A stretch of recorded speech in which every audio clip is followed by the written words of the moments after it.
Hai, halo kawan-kawan pecinta catur dan selamat datang kembali di NaruChess Channel. Di video kali ini, saya akan membahas percatur yang sangat menarik yang dimainkan antara Rashid Nasmeddinov melawan NoName. Permainan ini terjadi pada bulan Agustus 1960. Dan oke, baiklah kawan-kawan, kita langsung ke permainan. Di sini Nasmeddinov sebagai putih dan NoName memegang hitam. Permainan dimulai dengan E4 dan E6, lalu pion D4 dan pion ke D5. Seperti biasa, tantangan hanya diabaikan dengan kuda ke D2, lalu balasannya juga kuda ke F6, terus menambah tekanan pion. Nah, tapi ini jadi kesempatan pion buat maju, balik menyerang kuda. Dan gak ada petak terbaik lagi selain dia ke D7 kan? Ya oke. Masih lanjut pengembangan lagi, gajah ke D3, lalu kembali tantangan dari hitam dengan pion ke C5. Nah, mungkin di posisi ini kalian gak jarang juga melihat ada yang langsung main pion F4 kan? Ya itu memang pilihannya. Tapi alangkah lebih baiknya jika main pion C3 seperti Nasmeddinov ini. Tujuannya apa? Jika hitam main pion C4 yang menjadikan permainan tertutup, setidaknya rantai pion putih ini dengan arah yang udah baik. Mereka akan sangat membantu ketika hitam nanti rokade pendek kawan-kawan. Nah, makanya untuk menambah bantuan lagi, kuda dipanggil ke C6 untuk fokus melemahkan rantai pion ini. Atau dengan tujuan lain, pion F4 juga nggak boleh dimainkan sekarang ya. Jadinya Nasmeddinov menambah penjaga dulu dengan kuda ke F3. Oke, sekarang kita perhatikan setelah pion makan pion dan pion juga makan balik, hitam terus mencoba merusak struktur pion dengan pion ke F6. Nah, makan pion dan kuda makan balik menjadi jalur umum di posisi ini. Tapi kalian juga tahu siapa Nasmeddinov ini kan? Dia langsung korban kuda ke G5 guys. Benar-benar brutal.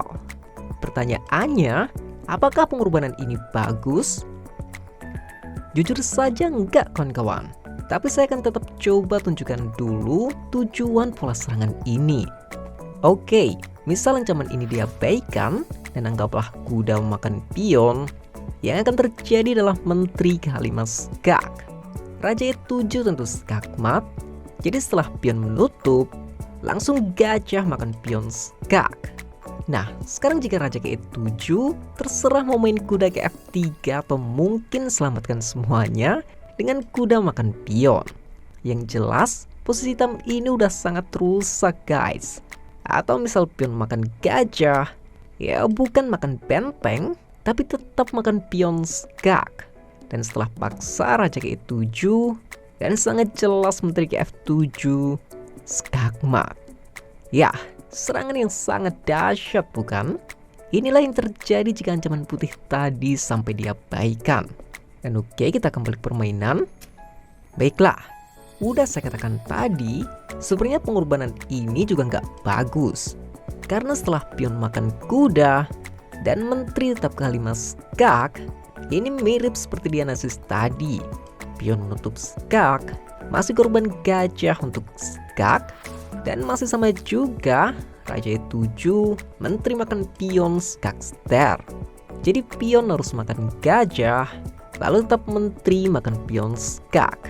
Paksa lagi raja ke E7, dan apakah pengorbanan putih sampai di sini aja? Enggak kawan-kawan, dia masih korban kuda lagi ke C4. Wow, sangat brutal kan?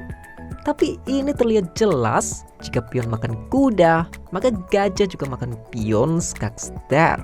Nah, sampai sejauh ini, pengorbanan tadi masih terlihat sangat bagus.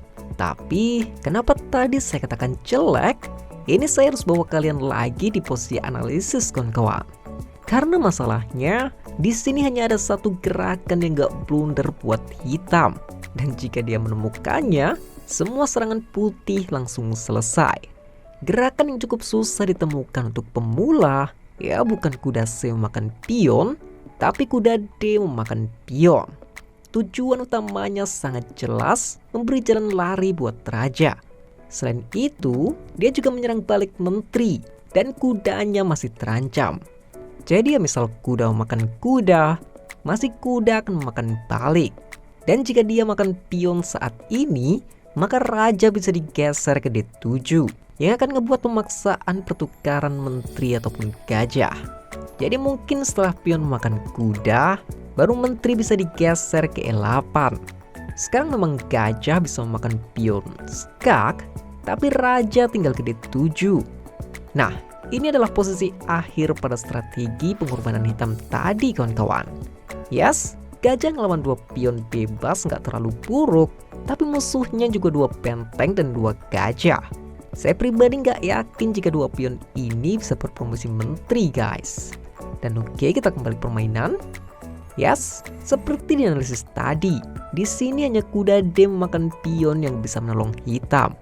Tapi sayangnya, dia gagal menemukannya dan melindungi pion dengan gajah ke H6. Gerakan yang terlihat bagus kan? Tapi lagi-lagi dia mengorbankan gajah untuk skak kawan-kawan. Dan ya, di sini saya rasa hitam mudah sadar jika dia blunder. Karena jika gajah memakan balik, bukan menteri makan juga, tapi menteri G7 skak yang akan memaksa raja ke E8, lalu kuda D6 skak mat. Jadi emang gak ada pilihan lagi selain raja pasrah ke F8. Dan ya, semua pengorbanan tadi terbayar setelah gajah makan menteri. Tapi setelah kuda makan balik, dan kuda juga langsung pergi ke D6, tentu saja hitam gak mau nyerah. Karena yang masih menteri ngelawan 2 gajah dan kuda. Ini cukup fair kan? Tapi masalahnya putih juga masih unggul 3 pion. Dan oke, di sini jelas ancamannya menteri ke E8 skak. Jadi raja naik ke E7. Ini cukup bagus ya, karena putih sekarang nggak bisa lagi melakukan skak. Jadi udah sangat pantas jika pion F4 baru dimainkan. Ya, melihat ancaman pion maju dan menteri skak, kuda langsung kembali lagi ke C6, memberi jalan lari buat raja. Oke, tapi sekarang menteri bisa ke F7 skak.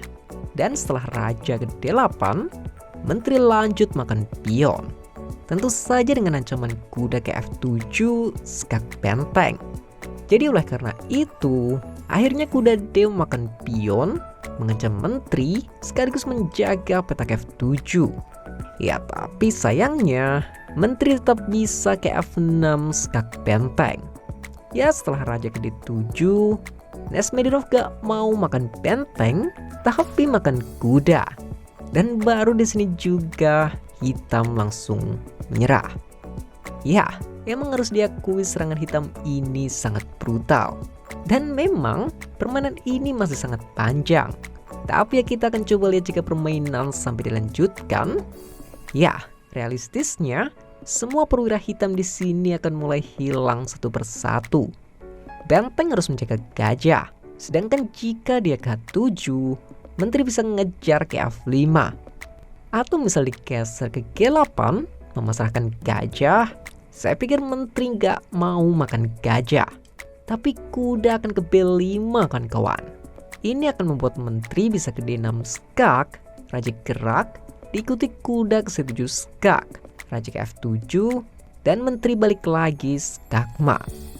Atau misal gajah diselamatkan ke F8 sekaligus menjaga petak D6. Ya, jangan lupakan juga pion yang bisa maju untuk skak.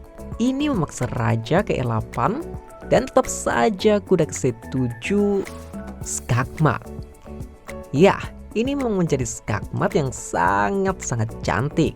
Kombinasi kuda, menteri, dan pion itu udah cukup untuk menyelesaikan semua perlawanan hitam. Dan jika kalian mikir hitam ini masih pemula, ya bisa aja.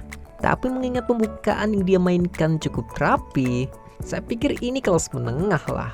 Jadi itulah kenapa Nesmedinov berani memainkan strategi brutal ini. Ya karena dia memang udah tahu kekuatan lawan guys. Ya, dan oke lah kawan-kawan, sekian dulu video kali ini. Semoga videonya bisa menghibur dan partainya bisa bermanfaat. Dan adanya salah kata, saya mohon maaf. Salam just lovers, terima kasih.